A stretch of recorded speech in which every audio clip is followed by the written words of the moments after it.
Almost all cross-testing to kill or pacify SCP-682 had failed miserably. If you haven't seen it, go watch our video on the legendary hard-to-kill reptile to see just how powerful and terrifying this creature is. It faced the Gate Guardian, an SCP with a flaming sword hotter than the sun, capable of tearing your atoms to shreds, and came out fine.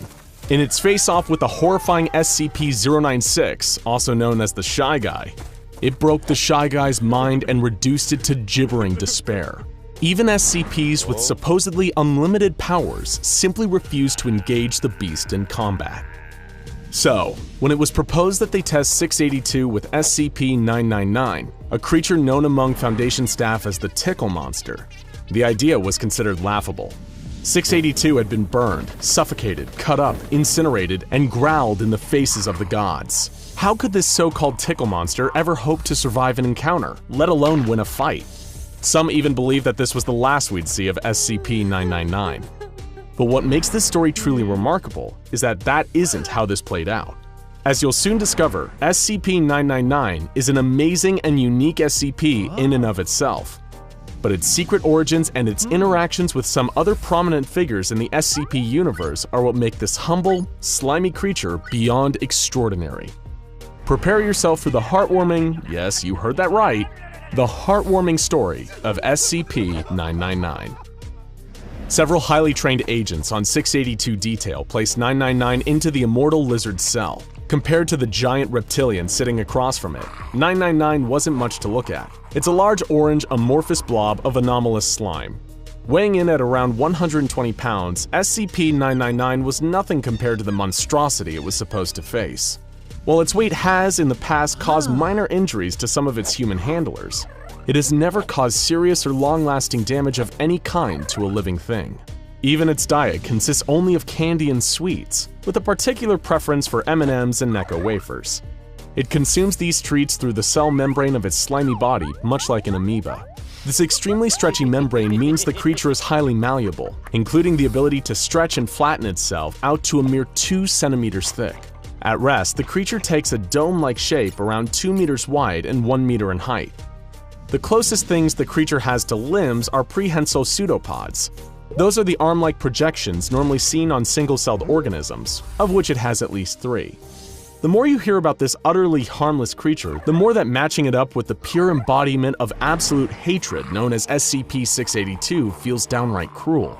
In absolute contrast to the misanthropic attitudes of the reptile, 999 loves humans. It has a playful dog-like attitude. Much like an overexcited puppy when approached, 999 will react with extreme joy and slither towards the nearest person in order to interact. It will leap onto them, using 2 of its 3 prehensile pseudopods to hug the person, while the third nuzzles the person's face, emitting high-pitched cooing and gurgling noises throughout. The creature is apparently pleasant in every conceivable fashion, as even its odor has been reported to smell just like the favorite scent of whoever is smelling it. Examples have included chocolate, fresh laundry, bacon, roses, and Play-Doh. It's almost impossible to oversell just how beloved and benevolent this strange creature is. It's one of the rare sapient SCPs to earn the Safe class, and it's allowed to roam freely around its facility at all times, apart from a 1-hour bedtime period between 8 and 9 p.m. In the rare instances that 999 has caused harm to a worker at the facility, it immediately began to back away and contract its body while whimpering in a kind of dog-like apology. The closest the Foundation has ever come to having a real incident with the creature was the time someone accidentally fed it a can of caffeinated cola, causing it to become hyper for an hour before becoming visibly queasy. You'll be relieved to know that it's since made a full recovery. But what would happen when this whimsical creature is forced to go toe-to-toe with the Foundation's most ill-tempered monster? The employees observing the test watched in suspense as 999 began to enthusiastically slither towards 682. It's no surprise that after being tortured and almost killed hundreds of times during testing, 682 had grown jaded to the cross-tests it was regularly subjected to. When it saw this strange orange blob squelching across the ground towards it, it sighed and groaned, expecting the worst. "What is that?" the creature asked of its gelatinous guest. SCP-999 began jumping up and down in front of 682 like an excited puppy, creating a high-pitched squealing noise. Just as it regarded all living things, 682 thought the creature bouncing around before it was disgusting and hardly worth the effort to destroy. Was the Foundation even trying anymore? With a single vicious stomp, 682 flattened the friendly creature beneath one of its feet.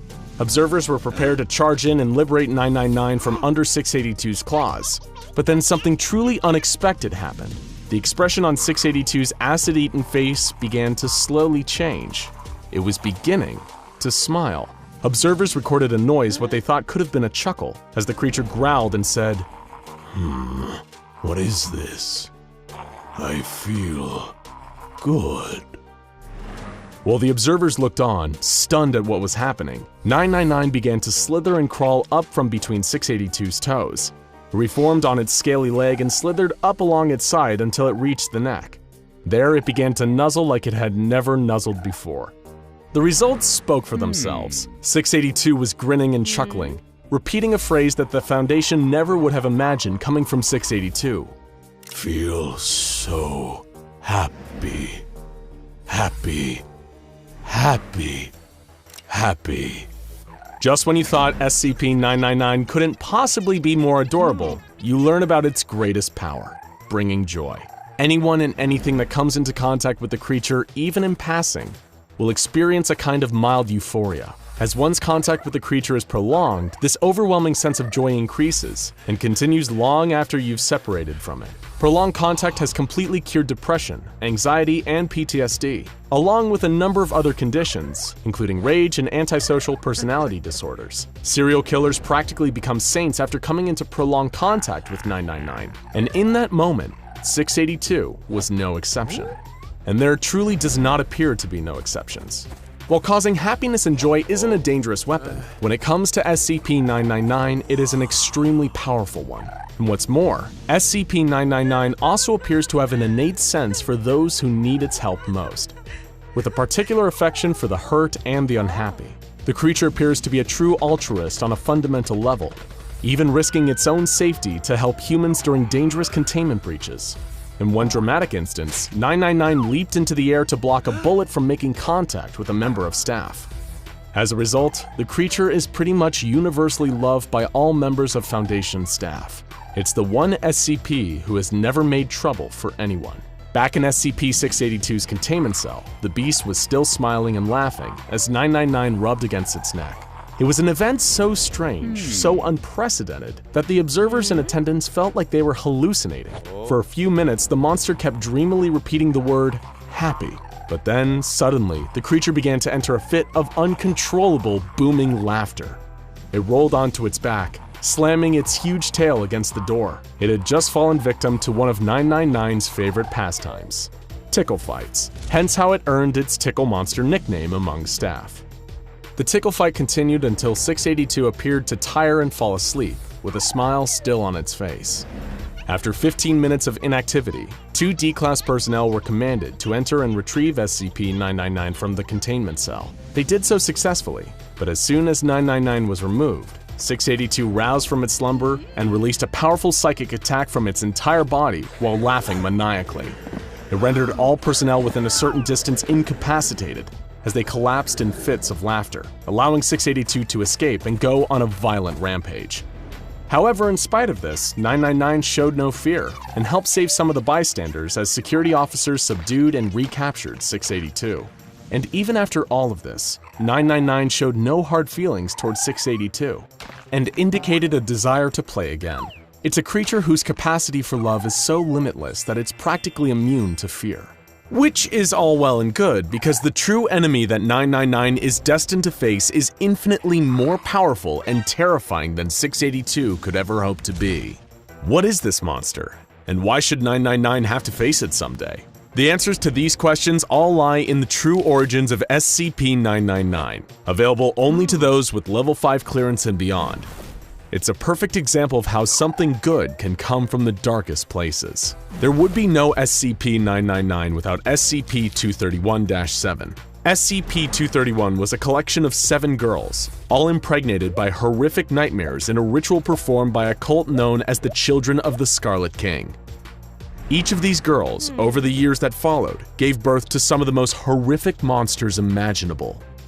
One of which, according to some, was SCP-682. These beings were manifested by the Scarlet King, a powerful interdimensional nightmare god believed to be behind a great deal of the darkness and horror present within our and many other dimensions. Foundation higher-ups have declared the Scarlet King to be the greatest existing threat to the multiverse at large. And SCP-231 was his latest direct interaction with our universe. The only surviving member of SCP-231, SCP-231-7, gave birth in secret. But she didn't give birth to a monster. She gave birth to SCP-999, a being of pure goodness. That's right. The nicest, kindest, cuddliest SCP of all is the direct descendant of a being that's essentially the dark god of all evil. Feel free to take a moment to absorb that. The creature even healed the girl who birthed it and allowed her to return to normal life with her family once more. From its first moments, SCP-999 was making positive changes to the world around it, and according to ancient texts from a Scarlet King-aligned culture known as the Daevas, SCP-999 is still very much in its infancy, yet it already has the power to pacify its monstrous siblings like the aforementioned 682.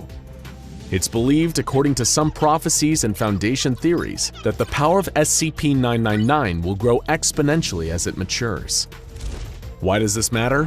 Well, it's believed by some that one day, 999 will grow powerful enough to overthrow not only its own monstrous siblings, but the thought-to-be unstoppable Scarlet King himself. Not through violence or hate, but through the pure force of happiness and love burning out the darkness and purifying the corrupted. While the humble SCP-999 rarely outshines its frightening competitors, to those truly in the know, 999 is one of the most powerful and valuable SCPs in existence, and may be the greatest asset in the Foundation's arsenal for the war against dangerous anomalous activity. After all, what could strike more fear into their hearts than the knowledge that it might be love rather than firepower that finally dethrones the Scarlet King? And for the knowledge that it may one day save everything we know from a fate so much worse than death, with nothing but affection for everyone and everything, it's worth offering thanks to the little orange blob, or at least an extra pack of M&Ms before bedtime.